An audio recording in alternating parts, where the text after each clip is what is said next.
Hi, please read along with me to this story called Little Red Riding Hood from the traditional tale recorded by the Brothers Grimm, retold by Jack Lowry. Once upon a time there was a little girl who lived in a house near a big forest. She loved her grandmother, who lived deep in the forest.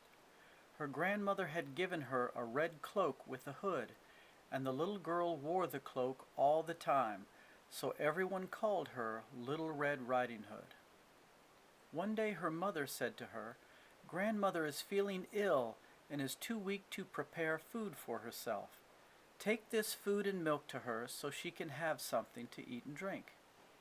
"Yes, mother," said the little girl. "On my way there, can I play in the woods?"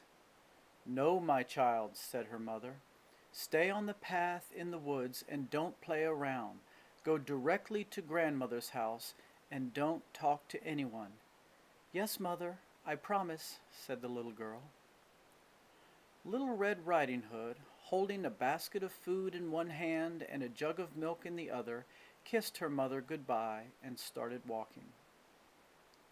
Soon after she had entered the woods, a wolf came up to her and started walking beside her. "Good day, little girl," said the wolf. "What's your name?" She didn't know that the wolf wanted to harm her, so she wasn't afraid, and she had forgotten that her mother had told her not to talk to anyone. "Good day, wolf," she said. "Everyone calls me Little Red Riding Hood."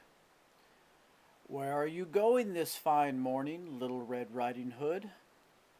"To visit my grandmother," she said. The wolf looked at her basket. "And what's in there?" he asked. "Food, and in this jug is milk for my grandmother. She is sick, and I want her to eat and drink so she'll feel better." "And where does she live?" the wolf asked slyly. "Deep in the woods, about 2 miles from here. Her house is surrounded by 3 large oak trees."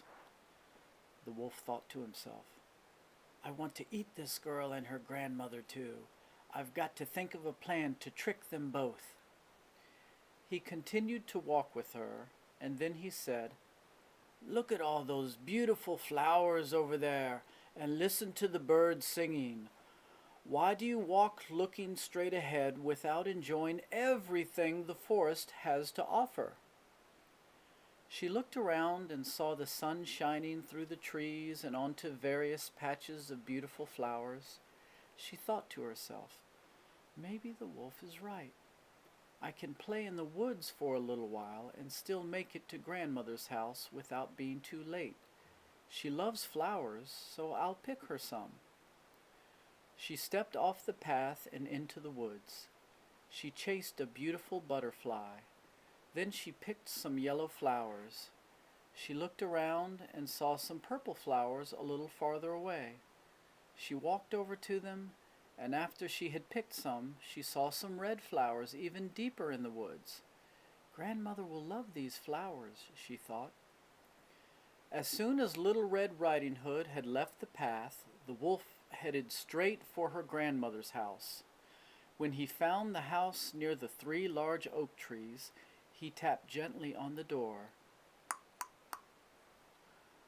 "Who's there?" said a weak, tired voice. The wolf tried to imitate the little girl's voice.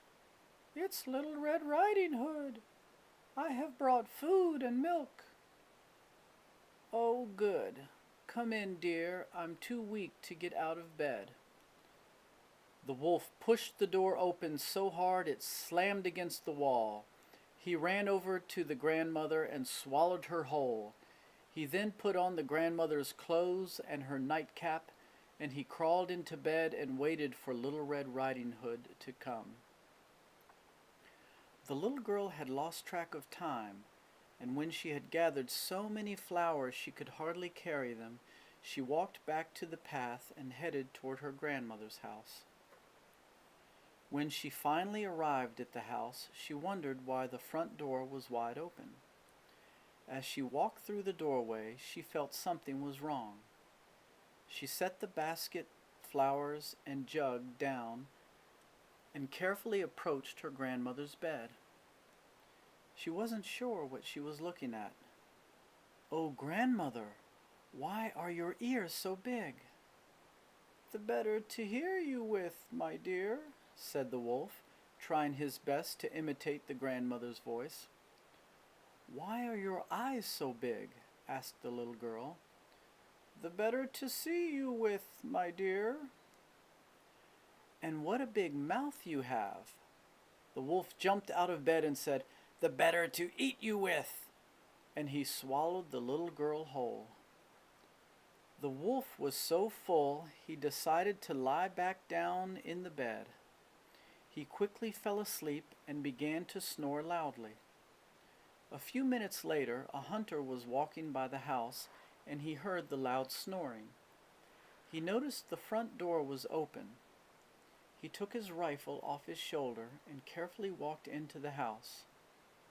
When he saw the wolf sleeping in bed, he said, "I've been looking for you for a long time, wolf." He aimed his rifle, and then he saw how big the wolf's stomach was. "Maybe the lady of the house is inside, the wolf," he thought.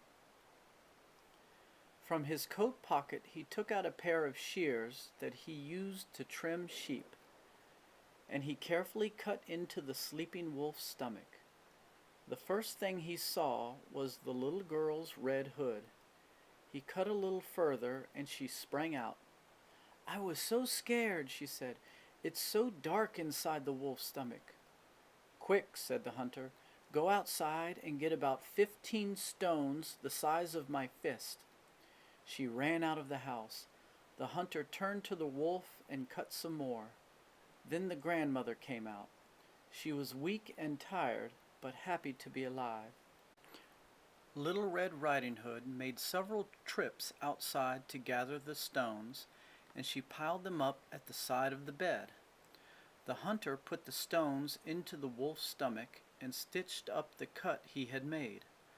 When the wolf finally woke up, he was very thirsty. He wanted to run to a nearby stream and drink some water, so he jumped out of bed. As he landed, the weight of the stones pushed him down so hard onto the floor that he died right away. The hunter, grandmother, and Little Red Riding Hood were so happy. The hunter skinned the wolf and took the pelt home with him. Grandmother ate the food and drank the milk that Little Red Riding Hood had brought for her. She felt so much better, and she was so happy to spend time with her granddaughter. "Grandmother, I learned a very good lesson today." "And what is that, dear?" "To never leave the path and play in the woods when Mother has told me not to." She thought for a moment. "And I'm not talking to any more strangers." The end. Well, I hope you liked this story, and if you would like some other stories to listen to read along to, please click on the boxes there, and if you like, you can subscribe to my YouTube channel, and I hope this helped you out a lot. Okay, take care.